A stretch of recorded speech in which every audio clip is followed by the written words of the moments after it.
예배는 마음이 중요합니다. 오늘 아침 새벽에 잠을 깨서 일어난 다음에 어떤 마음을 가지고 교회 왔느냐, 그 사람의 마음에 따라서 은혜가 되고 은혜가 되지 않고 그렇습니다. 그러므로 여러분의 마음을 하나님 앞에 온전히 드려서 예배 성공함으로 인생 성공하는 하나님의 귀한 자녀들이 되기를 예수님의 이름으로 축원합니다. 자, 옆 사람과 뒷 사람 인사합니다. 안녕하세요. 반갑습니다. 살롬, 살롬. 평안하시죠? 감사합니다.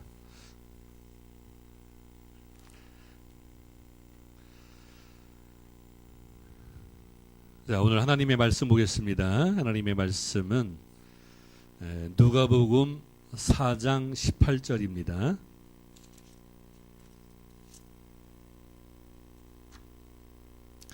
누가복음 4장 17절, 18절, 19절 이렇게 보겠습니다. 누가복음 4장 17절에서 19절까지. 자, 우리 다 같이 읽습니다.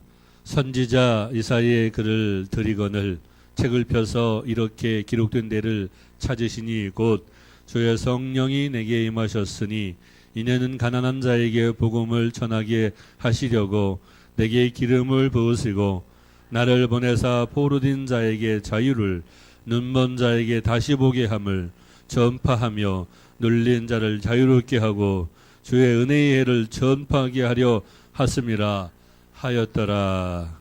아멘. 자, 그 다음에 5장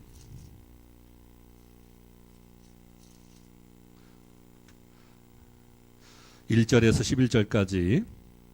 자, 이번에는 교독합니다. 제가 먼저 갑니다. 무리가 몰려와서 하나님의 말씀을 들을 때 예수는 게네사렛 호숫가에 서서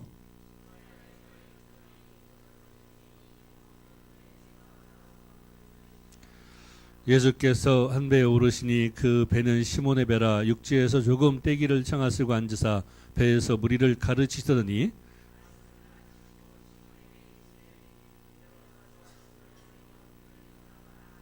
시몬이 대답하여 이르되 선생님, 우리들이 밤이 새도록 수고하였으되 잡은 것은 없지만은 말씀에 의지하여 내가 그물을 내리리이다 하고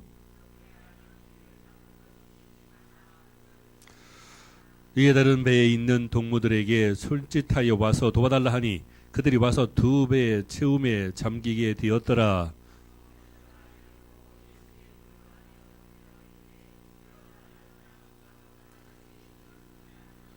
이는 자기 및 자기와 함께 있는 모든 사람이 고기 잡힌 것으로 말미암아 놀라고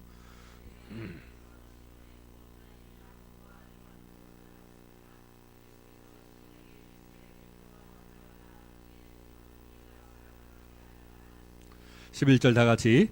그들이 배들을 육지에 대고 모든 것을 버려두고 예수를 따르니라. 아멘. 방송실 마이크 소리 좀 조금만 크게 해주세요. 조금만. 영화 인터스텔라를 보면 밀러라는 행성에서 보낸 시간이 3시간밖에 안 되었는데 지구에서는 20년이 시간이 흘렀어요. 시간은 절대적으로 흐르는 것이 아니라 상대적으로 흐른다는 것입니다. 너와 나의 시간이 같은 것이 아니라 다를 수 있음을 우리는 분명히 알아야 돼요. 왜냐하면 시간은 상대적이기 때문에 그렇습니다. 나는 늙어가지만 너는 아직도 젊다는데 엄청난 충격을 받습니다. 사랑하는 여인과 시간은 짧게 느껴지지만 싫은 일을 하는 사람에게는 엄청 길게 느껴집니다. 그래서 똑같이 80년을 살아도 어떤 사람은 200년을 산 것이고 어떤 사람은 40년을 산 것이 되겠죠.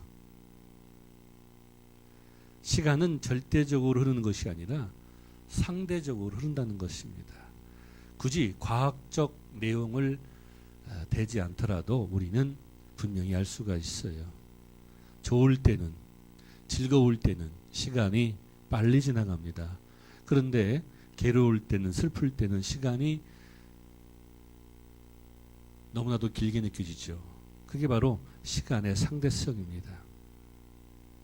세상에서 가장 잘 사는 나라가 노르웨이, 스웨덴, 덴마크, 핀란드 이런 나라예요. 만약 우리가 천국에 산다면 행복할까? 라는 책을 쓴 에릭슨이라는 사람은 노르웨이 사람이에요. 만약 우리가 천국에 산다면 행복할까? 세계에서 가장 잘 살고 평등하고 완전한 민주주의가 이룩되었고 공무원들의 부패가 가장 적고 1년에 한 달 이상 휴가지에서 보내는 그 노르웨이 사람이 왜 그런 책을 썼을까? 사회보장이 완벽하게 되어 있고 1년에 한 달 이상을 휴가지에서 보내고 마음대로 생각한 대로 다 취할 수 있음에도 불구하고 그 아름다운 초원을 바라보면서 깨끗한 강이 흘러가는 그 강물을 보면서 행복할 줄 알았는데 오히려 지루해지고 나태해지고 게을러지고 우울증이 찾아오고 그래서 1990년대, 2000년대에 뉴스 보셨죠? 노르웨이, 스웨덴, 덴마크 자살률이 가장 높은 나라로 20년 동안 기록되었습니다. 그러니까 이 에릭슨이라는 사람은 노르웨이에 살면서 주변 사람들을 보니까 행복하지가 않다는 거죠. 그래서 그러면 천국에 가면 행복할까? 라는 그런 의미로 만약 우리가 천국에 산다면 행복할까? 라는 책을 쓴 것입니다. 오죽했으면 그렇게 생각을 했을까요? 복권에 당첨되면 당장 즐겁고 감사하죠. 그러나 근심이 몇 배로, 10배로, 30배로 더 커집니다. 왜? 어디에 써야 될지, 어떻게 돈을 관리해야 될지, 주식에 투자해야 될지, 땅을 사야 될지, 그죠? 마누라가 알면 어떻게 할까? 남편이 알면 어떻게 할까? 그죠? 근데 이상한 거는 아내가 복권에 당첨되면 남편한테 얘기하는데 남자들은 복권에 당첨되면 아내한테 얘기 안 한대요. 뉴스에 보니까. 왜 그런지 몰라요. 남자들은 반성해야 돼요. 그 도둑님 심보야. 그죠? 네. 맨날 그냥 아내를 괴롭히기만 하고 자신은 한 것도 없으면서 그죠? 괜히 그냥 남자라고 자존심만 내세우는 그런 심보 이제 더 이상 통하지 않습니다. 지금은 21세기예요. 그래요. 이제 양성평등입니다. 그렇기 때문에 서로가 협력하고 선을 이루는 그런 역사가 가정에서부터 있어야 될 줄 믿습니다. 가장 꼴불견인 사람은 교회에서 맨날 뭐 협력하여 선을 이룬다 하면서 가정에서는 협력하여 선을 이루지 않고 그죠? 방 청소 한 번도 안 하고 말이야. 그러면 안 된다는 것이죠. 좀 남자도 좀 반성해야 돼요. 가정에서 먼저 협력하고 선을 이뤄야 교회에서도 협력하여 선을 이룰 수 있는 줄 믿습니다. 저기 그 유아실 잘 들어요. 저 또 식당에 있는 분들도 잘 듣고요. 식당에 있는 분들 딴전 피지 마세요. 하나님은 타락한 인간에게 불쌍해서 세 가지를 주었어요. 세 가지 금을 주었대요. 들어보셨죠? 세 가지 금. 첫째, 세금. 세금. 철도 금이고 금도 금이고 다이아몬드도 금이에요. 딱딱한 건 금입니다. 세금. 그 다음에 소금. 그 다음에 하나 뭐죠? 책도 안 읽었나요? 자, 지금이 지금. 자, 따라서 합시다. 세금, 소금, 지금. 그래요. 가장 중요한 것은 지금이에요. 지금. 자, 지금 늦지 않았습니다. 지금 열심히 하면 앞으로 좋은 일이 많이 있을 줄 믿습니다. 가장 중요한 거는 지금이에요. 지금. 처음 사랑할 때에는 너무 좋아서 시간이 어떻게 가는 줄 몰라요. 그런데 살다 보면 몸이 건조해지고 나태해지고 게을러집니다. 권태기가 옵니다. 하루하루 지루한 삶을 살 수밖에 없어요. 그때 이렇게 질문을 던져보세요. 어떻게 당신을 처음 만났나요? 어떻게 당신을 처음 만났나요? 당신을 처음 만나던 그 시간을 한번 생각해 보자고요. 이게 이제 서양에서 한때 유행했던 그런 그 질문 방법이에요. 처음 만났을 때를 상상해 보라. 처음 만났을 때를 한번 기억을 더듬어서 상상해 보라. 그러면 서로 보고 싶어서 그죠? 전화를 1시간씩 하고 편지도 여러 번 지루한 게 어디 있어요. 너무나 좋고 너무나도 기쁘고 감사하고 편지를 막 100통씩 해도 지루하지 않고 전화를 계속해도 지루하지 않는 그런 처음 사랑. 그때를 생각하면 우리는 지금 현재의 고통과 괴로움을 이길 수가 있다는 것이죠. 마찬가지로 믿음도 그래요. 믿음이 떨어지고 신앙이 나태해질 때 어떻게 예수님을 만났나요? 라고 물어볼 수 있습니다. 저도 우리 저기 사모랑 그죠? 연애할 때 저는 남자이기 때문에 1분 이상을 통화를 못해요. 근데 사모님이랑 연애할 때는 1시간씩 막 통화했습니다. 막 전화 요금이 엄청나게 나오더라고요. 그죠? 막 편지도 보내고 막 그랬어요. 왜? 서로 좋으니까. 그래서 힘들고 어려울 때 처음 만났을 때를 한번 생각해 보시고 현재의 어려움을 극복하는 아름다운 성도들이 되시기를 예수님의 이름으로 축원합니다.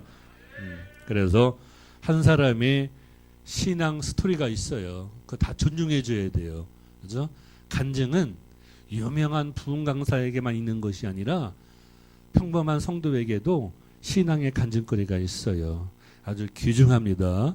우리 햇빛교회 성도 여러분, 여러분의 그 신앙의 스토리 상당히 귀하고 소중해요. 나중에 시간 되면 다 들었으면 좋겠어요.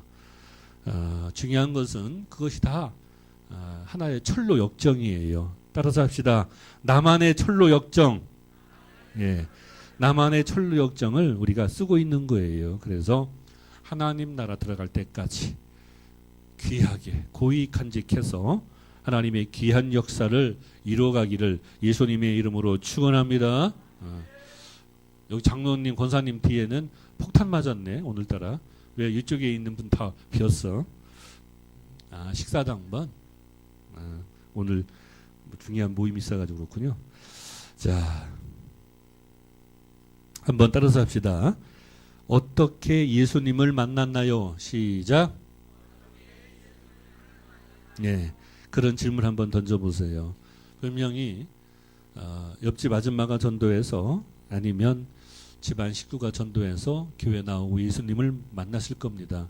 아니면 어떤 사람은 직접 교회로 왔을 거예요. 그러나 그것도 다 하나님의 역사고 하나님께서 우리를 사랑하셔서 선택하심으로 하나님의 자녀가 되게 하신 줄 믿습니다.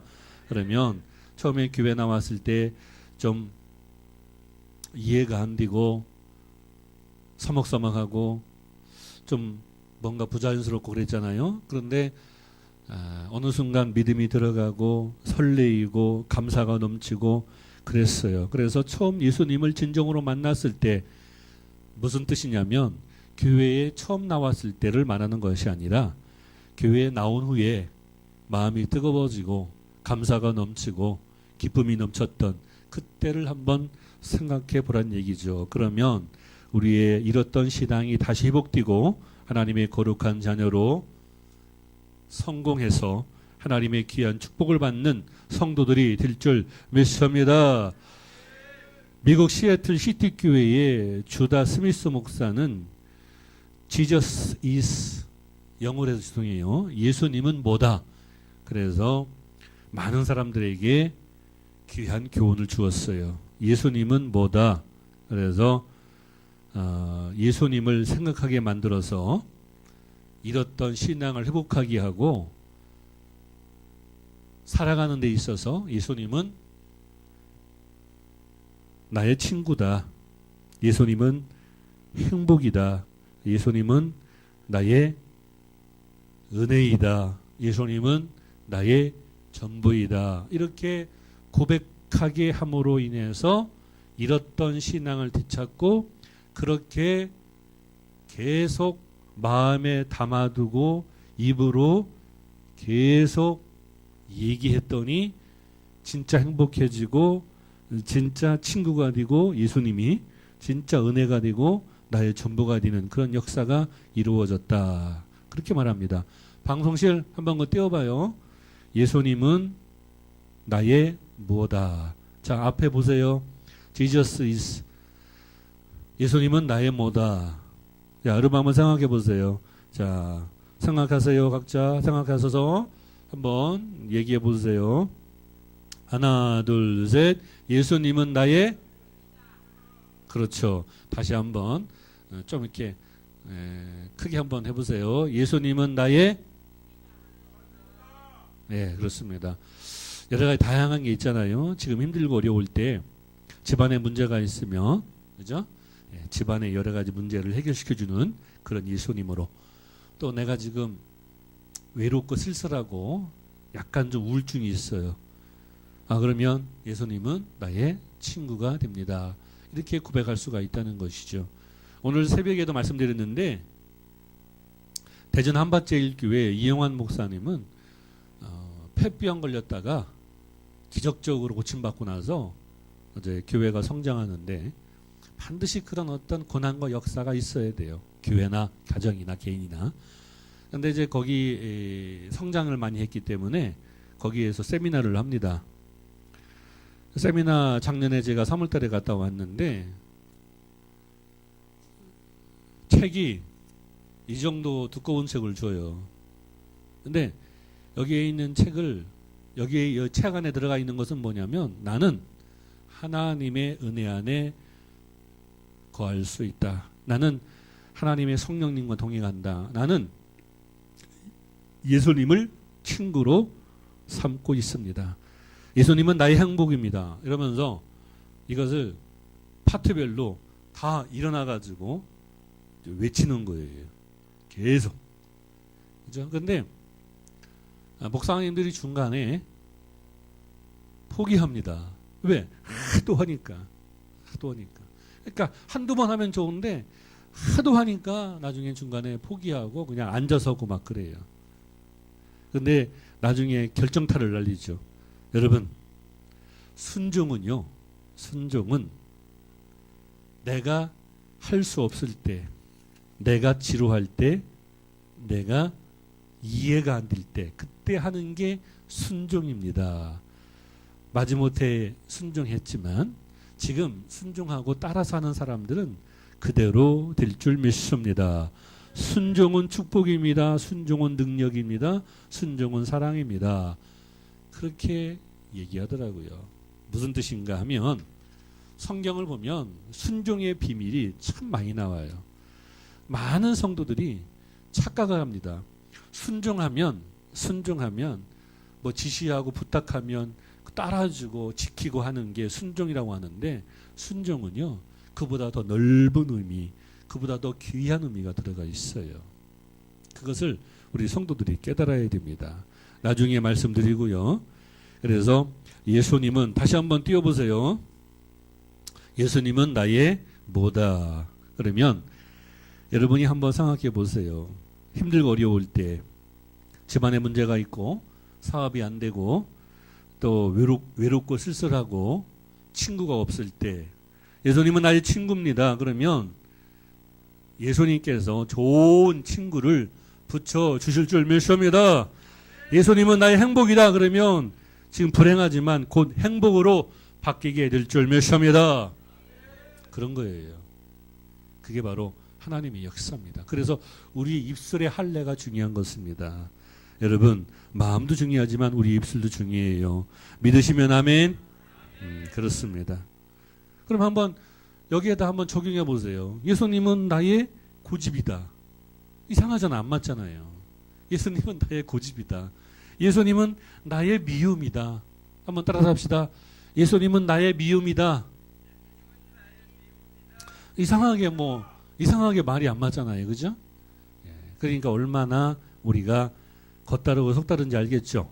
예, 마음속에 그렇진 않은데 예수님은 나의 행복이고 사랑이고 용서고 그런데 나는 세상을 살면서 예수님은 나의 고집이고 나의 미움이고 나의 분노고 그렇게 산다는 것이죠. 그렇기 때문에 우리의 삶이 더욱더 안 좋아지는 것 같습니다. 이제 예수님을 나의 친구로 나의 행복으로 나의 전부로 여기시고 살아가시기를 예수님의 이름으로 축원합니다. 어느 날 시몬 베드로가 밤샘 조업을 마친 후에 빈배로 돌아왔어요. 베드로는 평생 어부로 살았어요. 경험이 많았어요.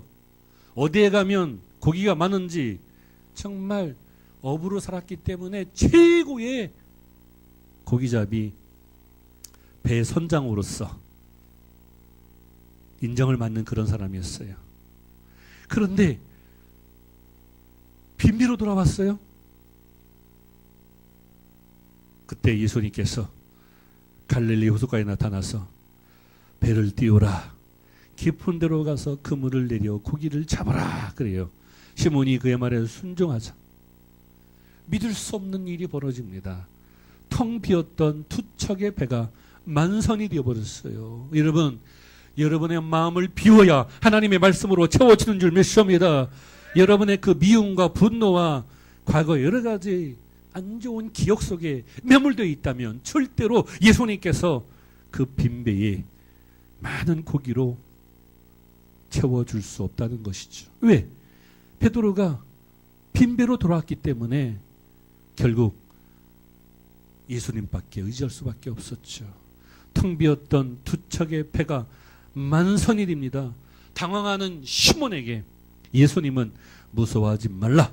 이제 후로는 내가 사람을 취하는 어부가 되리라 그랬어요. 자, 베드로의 시간은 거기에 머물렀던 것입니다. 왜 베드로가 거기에 시간이 머물러 있었죠? 그렇죠. 보세요. 성경에 보면 베드로가 예수님의 제자로서 성경에 많이 언급되고 있지 않습니까? 베드로는 2000년 전에 죽었지만 성경을 통하여 베드로의 시간은 멈춰 있는 줄 믿습니다. 영원토록 우리가 성경을 가까이 하는 순간 베드로는 2000년 전에 죽었지만 영적으로 보면 우리와 영원히 함께하기 때문에 오늘날 우리가 베드로처럼 예수님을 진정으로 만나면 우리 인생이 변하는 하나님의 귀한 역사가 나타나게 될 줄 믿습니다. 베드로는 그랬어요.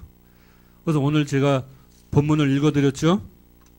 18절 주의 성령이 내게 임하셨으니 이는 가난한 자에게 복음을 전하게 하시라고 내게 기름을 부으시고 나를 보내사 포로된 자에게 자유를 눈먼 자에게 다시 보게 함을 전파하며 눌린 자에게 자유를 있게 하고. 그래서 옛날에 80년대 90년대 이 말씀을 통해서 신학교 학생들이 막 데모하고 막 그랬어요. 저도 많이 데모했습니다. 그러나 그런 뜻도 있지만 베드로는 뭐에 매몰되어 있었어요? 예, 일에 매몰되어 있었어요. 그죠? 베드로는 그냥 평생 고기 잡고 그렇게 사는 것으로만 만족했어요. 그리고 눈이 멀었어요. 하늘나라를 보지 못하고 예수님을 보지 못하고. 근데 우리는 교회 나와요. 지금 햇빛교회를 섬기고 있어요. 말씀을 알고 있습니다. 우리는 눈이 먼 사람이 아니라 눈이 밝게 빛나는 햇빛교회 성도가 되는 줄 믿습니다. 그러니까 여기 보니까 가난한 자. 베드로는 가난했어요. 고기를 잡아도 아무리 잡아도 로마에 세금 내야지. 헤롯 정부에게 세금 내야지. 그 고기를 팔아가지고 얼마 되지 않는 돈으로 사는데 재미가 없어요. 거기다가 깊은 데로 고기를 잡았는데 잡으러 나갔는데 고기가 안 잡히고 맨 빈 깡통만 잡히고 얼마나 낙심했어요. 그죠? 베드로는 그렇게 살았어요. 그런데 예수님을 만나고 나서 부유하게 되고 많이 잡았잖아요. 두 척의 배에 엄청나게 잡았잖아요. 그리고 어떻게 됐습니까? 베드로의 눈이 탁 비늘이 벗겨져 가지고 하나님의 아들 예수님을 바라보게 된 것이죠. 그래서 베드로가 고백을 하지 않습니까? 그 유명한 고백이 바로 여기서 베드로를 예수님을 만났기 때문에 그 고백이 나온 거예요. 그죠? 예수님은 그리스도시요 하나님의 아들이십니다. 거기다가 하나 더 넣잖아요. 살아계신 하나님의 아들입니다.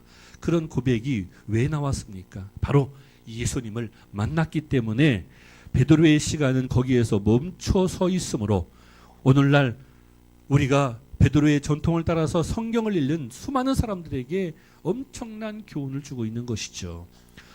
그래서 시몬 베드로, 비록 이름은 틀리지만 베드로가 우리가 될 수 있고 당신이 될 수 있고 우리 햇빛교회가 될 수 있음을 우리는 꼭 기억해야 될 줄 믿습니다. 그래서 예수님을 만남으로 베드로에게 인생의 희망을 심어줬어요. 시몬 베드로는 강조했습니다. 그 이상한 아침이 오늘날 너희의 아침이 될 수 있음을 너희는 한시도 잊어버리지 말라. 중요한 것은 순종이에요. 예수님을 따른다는 것은 곧 그의 말씀대로 사는 것을 의미합니다. 그렇게 살아가기 위해서는 인생의 배에서 자신의 경험과 지식을 내려놓고 그 비워진 자리에 예수님의 말씀으로 채워야 될 줄 믿습니다. 행복은 노르웨이 스웨덴 얼마나 잘 살아요. 그 동네에 있는 게 아니에요. 예수님을 진정으로 만나야 진정한 행복이 있는 줄 믿습니다. 텅 비워졌다고 실망하지 마세요. 예수님이 채우시고요. 지금 가득 채워져 있다고 안심하지 마세요. 예수님이 한번 바람을 훅 불면 지금 내가 가지고 있는 모든 것이 한 방에 날아갑니다. 예수님은 나의 고집과 나의 생각과 나의 의지를 비우라고 합니다. 그래야 채워집니다. 그래서 겸손이 최고의 능력이 되는 줄 믿습니다. 헛된 것으로 채우지 말고요. 귀한 것으로 채워야 됩니다. 그래야 하나님의 역사가 나타나요. 사랑하는 햇빛교회 성도 여러분, 여러분의 마음속에는 지금 무엇이 채워져 있습니까? 혹시 10년 전에 그 과거로 채워져 있습니까? 5년 전에 그 안 좋은 기억으로 채워져 있습니까? 아니에요. 지금이 중요한 것입니다. 지금 예수님을 만나면 5년, 10년 후에 그때의 지금은 복된 지금이 될 줄 믿습니다. 하나님의 역사는 바로 거기에 있는 거예요. 그래서 세금, 소금, 소금이 얼마나 중요해요. 여러분, 금덩어리가 중요해요? 아니에요. 소금이 중요합니다. 금은 없어도 살 수 있어요. 근데 소금은 없으면 죽어요. 사람이 소금 없으면 죽습니다. 소금 때문에 우리 몸이 소금을 많이 먹고 많이 과다하게 섭취하면 안 좋지만 소금 없으면요 못 살아요. 그래서 옛날에 조선시대 고려시대 때는 소금이 금보다 귀했어요. 자, 소금보다 귀한 게 뭐라고요? 지금이에요. 지금. 하나님께서 그걸 원하고 있는 것입니다. 그러므로 10년 전에 그 안 좋았던 기억으로 돌아갈 거예요. 5년 전에 그 상처로 돌아갈 거예요. 지금이 중요하지 않습니까? 그래야 앞으로 5년, 10년 후에 나에게 귀한 지금이, 살아 숨쉬는 지금이, 아름다운 지금이, 역사하는 지금이 이루어질 줄 믿습니다. 가난하지만 같이 수다 떨 친구가 있는, 수다 떨 친구가 있는 소말리아 여자와 부자이지만 매일 혼자 밥을 먹어야 하는 노르웨이 남자 중 누가 더 행복할까요? 예수님이 당신의 친구라면 당신은 세상에서 가장 행복한 사람입니까? 라고 물었을 때 확신에 차게 네라고 아멘이라고 대답할 사람, 그 사람 참 행복한 사람이라고 생각을 합니다. 이제 예수님을 피상적으로 머리로만 만나지 말고 가슴으로, 마음으로 만나서 예수님을 통하여 진정한 행복을 누리는 하나님의 성도들이 되시기를 예수님의 이름으로 축원합니다. 여러모로 여기서 있는 부족한 종 원영희 목사님의 시간과 우리 장로님의 시간과 권사님의 시간은 다 다릅니다.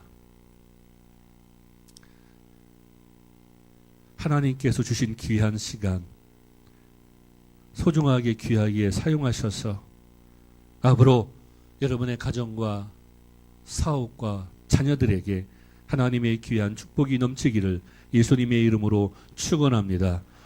예수님께서 베드로에게 찾아오셨지만 베드로는 예수님을 만남으로 인해서 그의 시간이 멈춰져 있고 베드로는 자신의 눈먼 그 모습이, 눈이 햇빛처럼 아름답게 빛나게 되고, 그리고 억눌렸던 그런 모든 것이 다 풀어지고, 억압되었던 모든 것이 자유케 되고, 그리고 복된 하나님의 제자로 살면서 그가 비록 순교를 당했지만 2000년 역사 속에서 베드로가 우리에게 주는 교훈을 생각해 보건대 그 크기가 하늘만큼 땅만큼 아니죠. 그보다 더 귀하게, 더 소중하게 우리에게 다가옵니다. 그래서 우리가 베드로가 될 수 있고 사도 바울이 될 수 있는데 그것은 간단합니다. 예수님을 만나면 가능한 줄 믿습니다. 그래서 베드로는 예수님에게 나의 전부를 드렸어요. 그러므로 베드로에게 예수님은 나의 전부다. 왜? 고백하지 않습니까? 예수님을 살아계신 하나님의 아들로 나의 구세주로 고백합니다. 그러므로 베드로에게 예수님은 전부였죠. 그러므로 우리가 생각하건대 지금 나도 우리 사랑하는 햇빛교회 성도들도 똑같이 베드로처럼 하나님의 축복받는 성도가 될 수 있는 줄 믿습니다. 근데 어떤 성도는 그래요. 아유, 베드로처럼 살기가 부담스럽다. 그죠? 그냥 평범하게 돈 많이 벌어서 그냥 편하게 살겠다. 그런데 결코 우리의 인생은 그렇게 흘러가지 않습니다. 여러분 돈 많이 벌어서 좋은 집 사가지고 어디 시골에 가서 이렇게 집 짓고 살아보세요. 그러면 그게 행복을 주는 것인가? 아닙니다. 막상 시골에 가서 그렇게 살고 하면 또 다른 문제가 있고 또 다른 걱정거리가 있고 또 다른 문제가 있습니다. 그러므로 예수님을 진정으로 만나야 행복한 줄 믿습니다. 내가 베드로가 될 수 있어요. 그냥 베드로가 자 일단 배에다가 그죠? 물고기를 엄청 잡았어요. 자 그것으로 끝날 수 있어요. 그죠? 만약에 어떤 성도라면 그냥 풍족하게 그냥 돈만 많이 벌게 해주세요 라고 끝날 수 있습니다. 그리고 베드로는 또 어떻게 했어요? 예수님을 따라다녔어요. 예수님을 따라다니다가 그냥 그거로 끝날 수도 있어요. 그런데 엄청난 고백을 합니다. 예수님은 살아계신 하나님의 아들입니다. 나의 구세주입니다. 그리스도입니다. 그 고백 때문에 교회가 세워진 거예요. 우리가 지금 여기서 예배드리고 있는 것은 이 햇빛교회가 세워진 것은 베드로 때문에 세워진 줄 믿습니다. 그런 고백이 있어야 돼요. 자, 그것으로 끝날 수 있어요. 그런데 어떻게 됐어요? 십자가에 못 박혀 돌아가실 때 예수님께서 3번 부인했어요. 그런데 나중에 어떻게 합니까?